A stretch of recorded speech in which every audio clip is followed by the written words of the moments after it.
দক্ষিণ ২৪ পরগনার পাথর প্রতিমার জি প্লট গ্রামে ঘটছে এক বিরল দৃশ্য। এখানকার মানুষের দাবি, দীর্ঘ প্রায় ৫ বছর ধরে একটি হরিণ ঘুরে বেড়াচ্ছে গৃহপালিত পশুর সঙ্গে।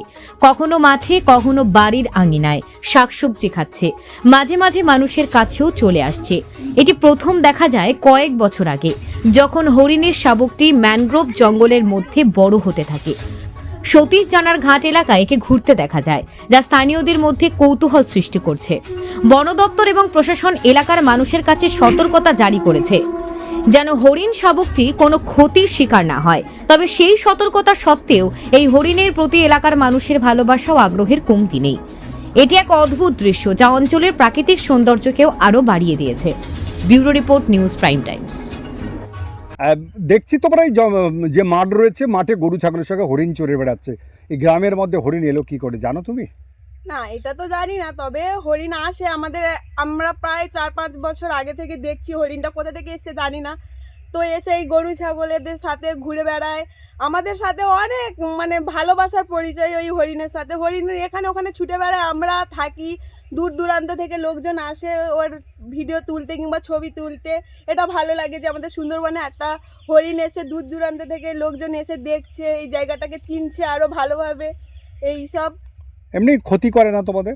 না, অতিরিক্ত ক্ষতি করে না, তবে এই গাছপালা টুকটাক খেয়ে নেয়। ওরা বেশি কিছু ক্ষতি করে না। একটাই তো হরিণ, আর তো আসে না, ওই একজনই আছে। তো পুরো ঘরে মেলামেশার মতো একদম হয়ে গেছে। গরু যেমন ছাগল গরু আমরা পালি, তো সেই রকম সেম একই ও এইরকম আমাদের গায়ের কাছে পুরো লেপটে লেপটে থাকে। তোমরা ওকে কোনো ক্ষতি টতি কেউ করে না? আঘাত? না না, এইটা আমাদের এখানে কোনো পাবলিক যারা আছে কেউ ওকে, সবাই ওকে জড়িয়ে ধরে কিংবা ওর পিছনে পিছনে যায়, কিন্তু ওই ক্ষতি টতি কেউ করে না। তোমরা কি চাইছো? আমরা কি চাইবো? আমরা চাই যে ও থাকুক এখানে, ঘুরে বেড়াক। যেমন আমাদের এখানে আছে, সবাই চিনছে জায়গাটাকে, দেখছে। আমরাও চাই যে ও থাকুক, ও ঘুরে বেড়াক স্বাধীনের মতো, ওকে যেন কেউ না ধরে রাখে। এটাই আমরা চাই। তোমার নাম? আমার নাম নিয়তি। কোন ক্লাসে পড়ো? 12। বাড়ি বাড়ি সুন্দরবন জি প্লট। তোমরা হরিণ দেখছো মাঠের মধ্যে দাঁড়িয়ে, হরিণটা গরু ছাগলের সঙ্গে চড়ে বেড়াচ্ছে।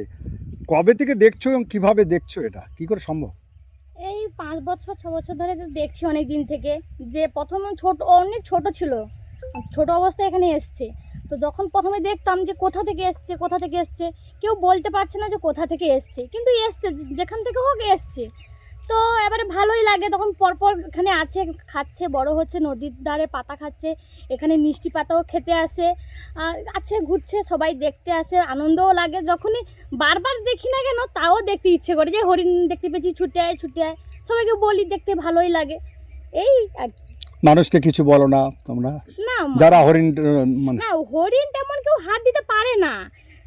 হয়তো ভুল ভবিষ্যতে 1-2 জন হয়তো খুব অনেক কষ্টে হয়তো তাকে হাত দিতে পারে, নাহলে সবাই হাত দিতে পারে না। আজও পর্যন্ত এত 6 বছর ধরে আমাদের বাড়ির পিছনে কি বাড়িতে কাছাকাছি রাস্তা আসে, আমি এখনো পর্যন্ত তাকে হাতই দিতে পারিনি, কারণ কাছে গেলেই ও ছুটেই পালায়। কারণ হরিণের তো একটু চালাকি বুদ্ধি, ওরা তোমাদের গৃহপালিত পশুর মতো হয়ে গেছে। হ্যাঁ, ওই একটাই আছে।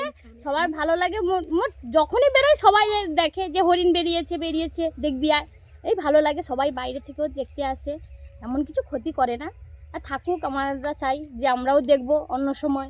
যারা আমাদের পরে যারা ছোট বোনটোন আছে, বা বাইরে থেকে দিদিরা এলে, জামাইবাবুরা এলে, তারাও দেখে, তারাও আনন্দ হয়। তোমার নাম? আমার নাম সুস্মিতা দে। লেখাপড়া করো? হ্যাঁ, গ্র্যাজুয়েট পাস।